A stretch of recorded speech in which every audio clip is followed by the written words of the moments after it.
cracking, y'all? You are now watching Boo TV. Appreciate you for stopping in. Like, comment, subscribe, hit the bell, stay notified, and let's get into the topic for today. Hey, how's everybody doing? Welcome back to another episode of Boo TV. Shout out to Dutch T, who submitted 2 videos to me to react to regarding September 11th. Non-standard, we usually do basketball content here, but considering how important those events were for shaping our country moving forward, and you know, all the lives lost, all the people that contributed to relief, support, help, and all the service members who serve to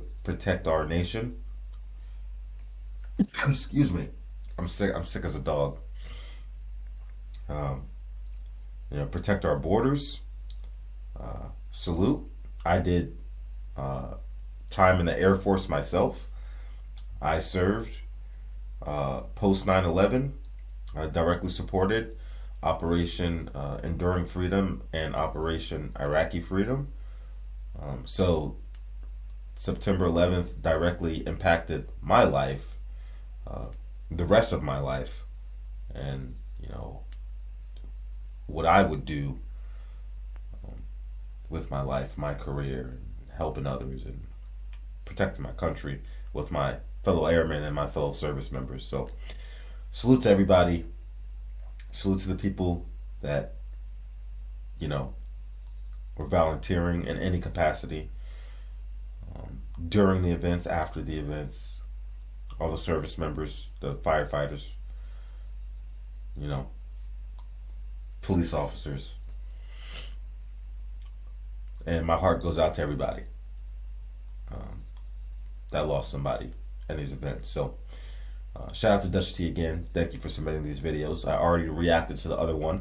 I'll put a link to that video in the description of this one if you want to check it out. This one has to do with a 9/11 boat lift story, an untold tale from the narrating of Tom Hanks. All right, let's get into it.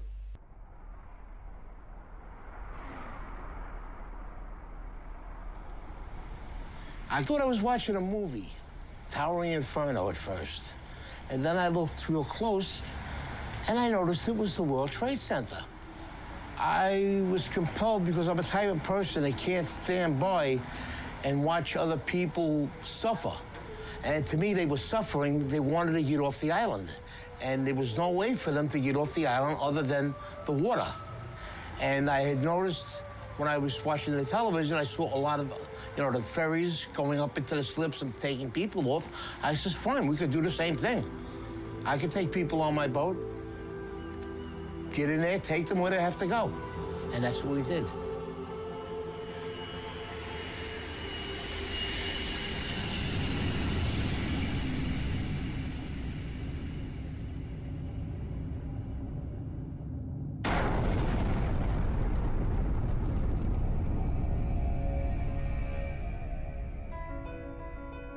On the morning of September 11th, when the towers came down, millions of people ran for safety.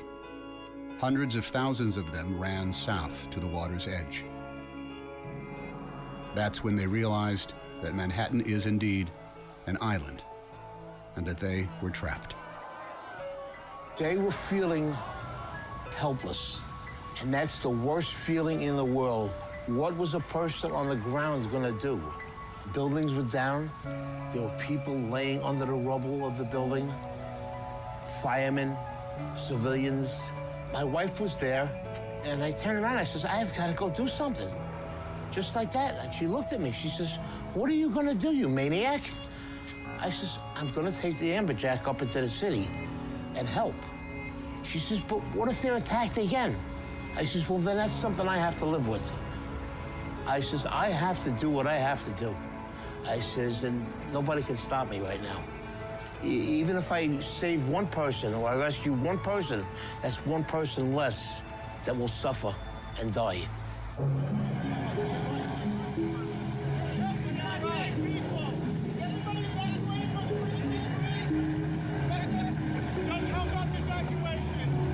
were trying to evacuate Manhattan because nobody knew what was going on. You know, you didn't know if something else was going to happen. It was just, you know, a madness on one side and wanting to help people on the other side. They were just streaming out of the buildings, and the first mode of transportation they saw was a ferry boat. That's when they knew, this is how I'm getting out of here. So they didn't even care where the boat was going. There wasn't panic in New York in the beginning, just volume. It wasn't until the first building fell that there was panic.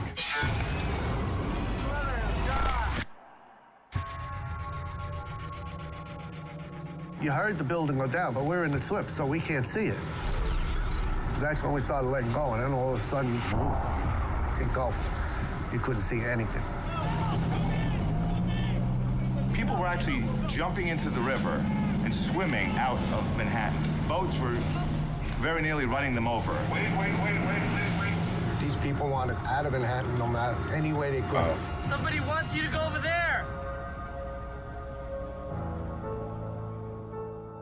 Every mode of transportation out of Manhattan was shut down. All the subways were shut. The tunnels were all closed. They closed the bridges. They closed everything immediately. Boats, usually an afterthought in most New Yorkers' minds, were for the first time in over a century the only way in or out of Lower Manhattan.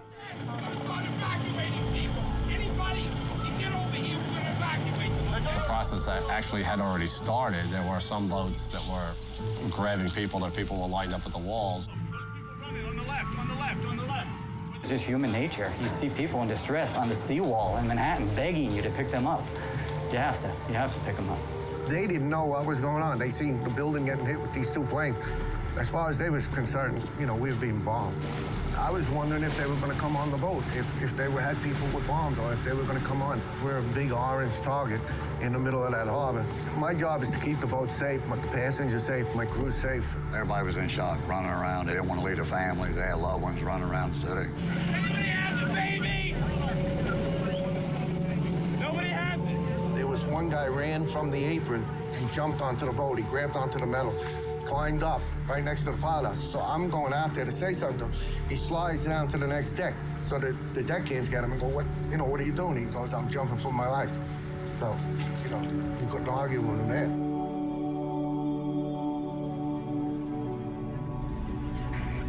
There was a small boat that was at the lower tip of Manhattan. I thought the boat was going to flip over because so many people were trying to get on. And as I looked behind, they were just 10 deep. And that's kind of what gave us the idea. We decided that this has to get better organized and we better do it, and that's what we did. So we decided to make the call on the radio. All available boats. This is the United States Coast Guard aboard the pilot boat New York. Anyone want to help with the evacuation of Lower Manhattan? Report to Governor's Island. When that call came on the radio, they were coming. I was uncertain of who was going to respond. About 15, 20 minutes later, there were just boats all across the horizon. Literally 100 targets converging on the lower part of Manhattan. When we came out of that dust cloud, tugboats, I'd never seen so many tugboats all at once. There was just like a fleet of tugboats headed to Manhattan. If it floated and it could get there, it got there. All different size, shapes, and form. I mean, and they were zooming across this water. Ferries, private boats, party boats. I worked on the water for 28 years. I've never seen that many boats come together at one time that fast. One radio call and it just came together just that fast.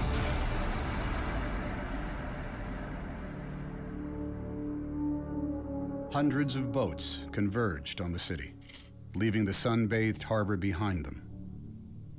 Dead ahead, the unknown. That was something I won't forget. It was just low, dark, acrid, black smoke. It's like there was a big chimney in Manhattan. When we pulled into Pier 11, the dust was unbelievable. And then out of nowhere, you just kept on seeing people coming. They looked like zombies coming through the fog, and you knew that those were human beings. Don't leave us. Please don't leave us here. Take us. At that point, the Coast Guard said, not how many people are you allowed, how many people can you fit? Come on, guys. Anybody coming? Get your ass over here now. Now. Come on. Boats started hanging, literally would take a bed sheet off a bunk and then a can of spray paint and paint their destination on.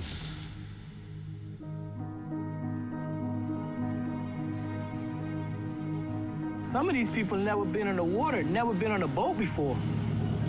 Housewives, workers that do windows. We had executives. And the thing that was the best, everyone helped everyone. Hold my hand, come on board. Get inside. One at a time. Get inside. I saw 4 businessmen lifting up an old woman with a seeing eye dog, a German Shepherd, and they lifted her up like a surfboard and passed her over the handrails. When we would carry a load of people over, and there was somebody standing there that seen their husband or wife, you know, that made us feel even better, you know. Well, at least we got 2 back together, you know. Keep on going, you know. The guy that works at the ferry, he's a welder. His son was on my boat. He actually came up.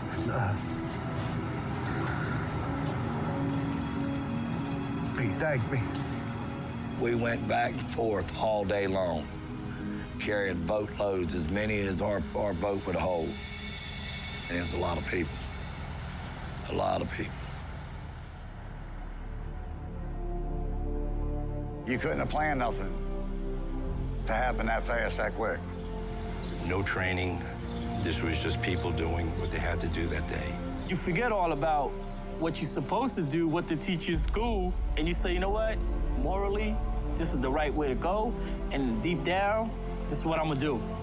Average people, they stepped up, and when they needed to, they showed me, you know, when the American people need to come together and pull together, they will do it. I do feel a way honored that I was a part of it. It was the greatest thing I ever did with my life. The greatest day that I've ever seen in all my boating. I mean, my life on the water. The Great Boat Lift of 9/11 became the largest sea evacuation in history. Wow. Larger than the evacuation of Dunkirk in World War II. Wow. Where 339,000 British and French soldiers were rescued over the course of 9 days. On 9/11, nearly 500,000 civilians were rescued from Manhattan by boat. It took less than 9 hours.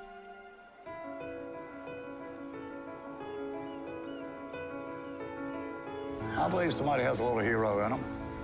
You gotta look in, and it's in there. It'll come out, if need to be.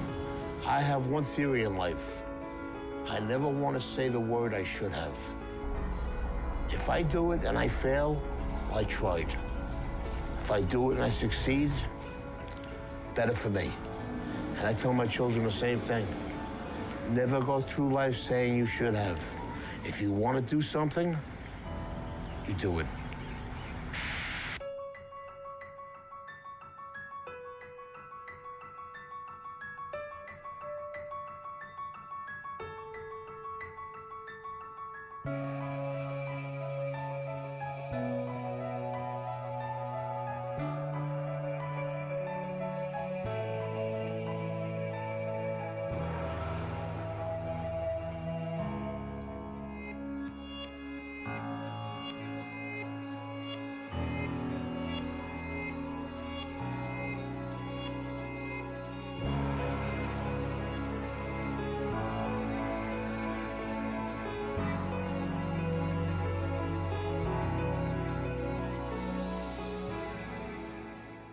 Touching story, man. That was really cool. Really cool. And like they said, it's like, you know, these New Yorkers ain't nobody using boats. Boats are an afterthought, man. Everybody's taking any other means of transportation. Most of these people never got on a boat. Now, the boats are arriving to save the day. I got so hyped at the part when, you know, the guy puts out the, I guess you can say, distress call, for lack of a better word. But he puts out the call for help, and then instantly. All these boats just showing up. Literally, that stuff like that gets me. It reminded me initially of Avengers Endgame, right? Cap, Thor, Iron Man taking on Thanos, basically getting their ass kicked. Cap broken down, beaten, broken shield. Thor's hammer in hand, standing up to Thanos alone. On your left, all the portals start open up. All the heroes start stepping through to give support. That is literally what was going through my head. Avengers Endgame. And, you know, moments like that in movies get me hyped, where there's these moments in the movies and, you know, the hero seems like it's all lost, it's all about to be over, and then people in the city come to step up and help them. It happened in The Amazing Spider-Man. They helped Spider-Man. He got shot in the leg. They helped him, you know, get over to where the lizard was to take him down using, and coincidentally, it was the city of New York, right? The New Yorkers, the fellow New Yorkers were out there, workers of all kinds, didn't matter, helping him, using cranes so he could web sling or whatever. It was beautiful. That got me hyped. And then I just recently saw the new Ninja Turtles movie, Mutant Mayhem. Big Turtles fan since I was a kid. Amazing movie, by the way. Same situation, coincidentally, in New York. And, you know, Superfly, I guess if you haven't seen the movie, I don't want to ruin the movie. But, spoiler alert, by the way, spoiler alert. I'm going to put a chapter for spoiler alert so you can avoid it. All right, so spoiler alert coming. Skip to the next chapter after the spoiler alert. So yeah, the turtles are getting their ass kicked by Superfly, and then, you know, these mutants have been rejected by humanity, and in their time of need, the humans, the people of New York, banded together to help the Ninja Turtles and the other mutants to take down the common enemy. Embrace them. Spoiler over in case you haven't seen the new Ninja Turtles movie and you want to see it. Amazing movie. But yeah, I get really hype in those moments when I see people banding together to help one another. And I was like, on this video, and he's like, all these boats showed up out of nowhere, freaking over the horizon. They just appeared. I'm like, girl, America, America. Let's go, man. I don't know, it just resonates with me. It hits me hard, man. But what a beautiful story. And I like what he said. It's like it ain't a question of, you know, what's your capacity on your boat? You know, what's the regulation? How many people are you willing to get across this? How many people are you willing to get on your boat to take them to safe passage? Screw the numbers. You gotta take a leap of faith. Now I understand you can't do nothing balls to the wall because, you know, the boat has a capacity limit. I get that, a weight limit, whatever. So you gotta take that into consideration. But there's usually when they set these restrictions, there's usually some fluff on the side, right? They usually err on the side of being conservative with these numbers, usually. So yeah. But hey, that's beautiful. And 9 hours, man. 9 hours. I love hearing stories like that, man. People jumping into the waters. Say, I'm just gonna have to swim across, man. That tells you the severity of the situation, man. It's hard to breathe. Can't see, can't breathe. You know, the city, the island's being consumed with rubble and dust and smoke. Crazy, man. Crazy. And like they said, I like what they also said in the videos, like, you know, you just go about your life. You know it's an island, but you don't really think of it as an island. You just go about your life. Everything's been gravy, Gucci for the most part, until something devastating happens. And then you really, truly understand that you are on an island. Now it hits different. I like how they said that. September 11th. During the time, like I said, I was in 9th grade. I remember it like it was yesterday, high school. I'm sure everybody remembers where they were during this time. actually September. What, I had only been in high school for less than a month at this point, and I was in computers class.